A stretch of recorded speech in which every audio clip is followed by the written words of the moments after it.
इस वीडियो में हमने बनाया है कि इन्वर्टर जो कि इस वाले लाइट के साथ टोटल 9 आवर का बैकअप देता है। ये जो पूरा इन्वर्टर है मैंने काफ़ी कम कीमत के अंदर बनाने की कोशिश किया है। तो उसके बॉडी के लिए मैंने यूज़ किया है पीवीसी पाइप को काट के पीवीसी शीट बना के यूज़ किया है उसके बॉडी के लिए, और बीच वाले को 11 सेंटीमीटर के हिसाब से रख के इस तरीके का कुछ मॉडल बना लिया है मैंने। ठीक है, मैंने तो 11 सेंटीमीटर रखा है, पर आप अपने हिसाब से आपके ज़रूरत के हिसाब से आप बना सकते हो। ये वाला तो बीच का रेडी हो गया है। अभी पीछे चिपकाने के लिए मैंने और एक पीवीसी शीट से मार्किंग करके एक टुकड़ा काट लिया है और उसे फेविक्विक के साथ इसके पीछे के साइड चिपका दूंगा बहुत अच्छे तरीके से। आगे के लिए मैंने कंट्रोल पैनल बनाया है। कंट्रोल पैनल बनाने के लिए जिसमें स्विच, 2 इंडिकेटर लाइट और एक टॉगल स्विच का भी यूज़ करने वाला हूँ। और स्विच का क्वालिटी इसमें कंप्रोमाइज़ नहीं होना चाहिए क्योंकि उसमें ज़्यादा एम्पियर लगता है। और नीचे के एसी आउटपुट सेक्शन के लिए मैंने 2 5 पिन सॉकेट लिया है और एक पीवीसी शीट में मार्किंग करके उसके हिसाब से कट लगाया है। अभी हम इसके कंट्रोल पैनल पे काम करेंगे। सबसे पहले हम जो इंडिकेशन के लिए 2 एलईडी का यूज़ करेंगे उनको अपने होल में फिक्स कर देंगे फेविक्विक के साथ। फिर पहले वाले होल में हमारा जो टॉगल स्विच है उसका नट को अनस्क्रू करेंगे और उसमें टॉगल स्विच डालेंगे। फिर उसका नट को अच्छे तरीके से टाइट करके हम उसमें, और बीच वाले जो बड़ा होल है उसमें हम यूज़ करेंगे एक 20 एम्पियर का स्विच जिसमें इंडिकेटर भी इनबिल्ट आता है। मैंने जो बीच वाला स्विच यूज किया है उसके जगह आप कोई भी 10 एम्पियर का स्विच यूज कर सकते हो। कंट्रोल पैनल को बनाने के बाद हम काम करेंगे इसके बॉडी पे, जिसके बॉडी पे हमने एक होल किया है जिसमें 12 वोल्ट का जो फीमेल सॉकेट है उसको हम अटैच करेंगे।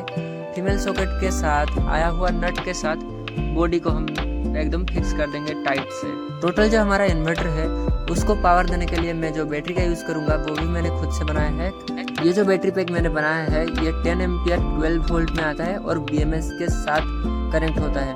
अगर आप भी मेरी तरह बैटरी पैक बना के इन्वर्टर बनाते हो तो आप ध्यान रखना कि BMS को स्किप मत करना। BMS हमेशा लगा हुआ रहना चाहिए ताकि आपका जो बैटरी है शॉर्ट सर्किट या फिर ओवर चार्जिंग या फिर ओवर डिस्चार्जिंग से प्रोटेक्ट। बैटरी लगाने के बाद बैटरी के जो प्लस और माइनस है वो चार्जिंग सॉकेट के प्लस और माइनस के साथ डायरेक्टली कनेक्ट कर देना है।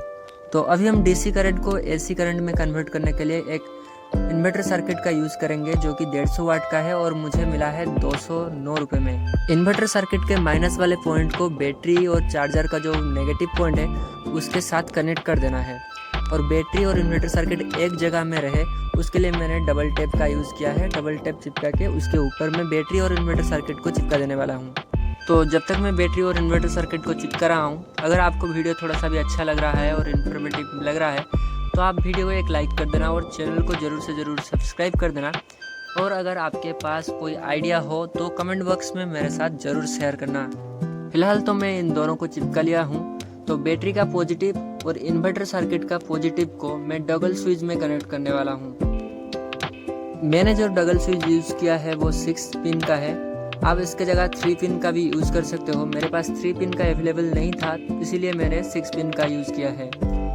और इन्वर्टर सर्किट का जो आउटपुट में 2 वायर निकले हैं उन दोनों को हमारा जो 5 पिन सॉकेट है उनमें कनेक्ट कर देना है। जैसे कि मैंने आपको पहले ही बता रखा है कि मैंने इसमें एक स्विच यूज़ किया है जिसमें इंडिकेटर इनबिल्ट आता है, तो इसीलिए मैंने इन्वर्टर सर्किट का जो नेगेटिव वाला ब्लैक वाला वायर है वो न्यूट्रल का होता है, और हमारा जो 5 पिन सॉकेट है उसमें से एक वायर हम नीचे वाले पिन पे कनेक्ट कर देंगे।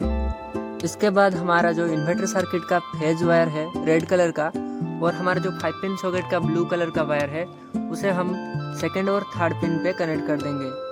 अभी आप देख सकते हो हमारा जो स्विच में इंडिकेटर लगा हुआ था वो भी काफ़ी अच्छे से काम कर रहा है। अभी हम उसमें जो LED लगाए थे उनका कनेक्शन करने वाले हैं। ऊपर वाला LED बार बार निकल जा रहा था इसलिए मैंने उसे फिर से लगाया है और थोड़ा सा फेविक्विक भी डाल रहा हूँ उस पर ताकि वो निकले ना।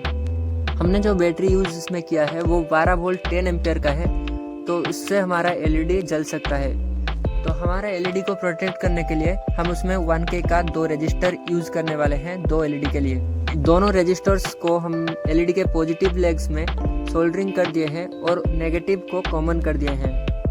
एक LED के वायर को हमने बैटरी के साथ कनेक्ट किया है और एक LED के वायर हम जो डबल स्विच के आउटपुट में कनेक्ट करने वाले हैं ताकि हमें इंडिकेशन मिल सके। और इसी दौरान मुझे लापरवाही की वजह से एक जोरदार करंट का झटका भी लगता है।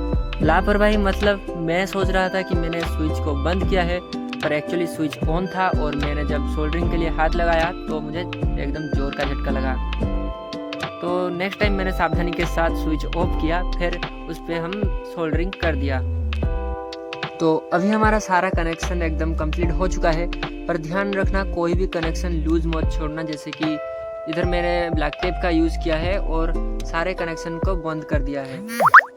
तो अभी मैं पीवीसी शीट से कुछ टुकड़े में काट लिया हूँ और इसके बॉडी को कवर कर दूंगा। फेविक्विक के साथ इन सबको अच्छे तरीके से चिपका दूंगा ताकि ये निकले ना, और अगर निकल भी जाएं तो वापस से फेविक्विक के साथ हम इसे चिपका सकते हैं। तो अभी मैं इसे फटाफट से चिपका लेता हूँ और आपको टेस्टिंग करके दिखाता हूँ। और मैं आपको बता दूँ, ये जो इन्वर्टर हमने बनाया है ये सिर्फ लाइट या फिर सोल्डरिंग आयरन जैसे छोटे मोटे चीज़ के लिए ही बना है।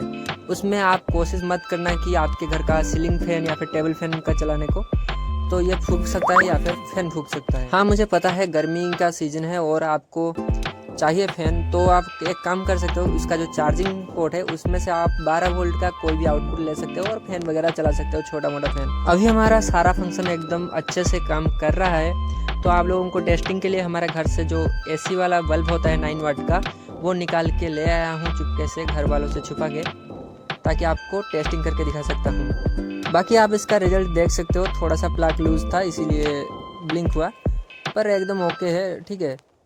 एक साथ आप इसमें 2 बल्ब भी यूज कर सकते हो।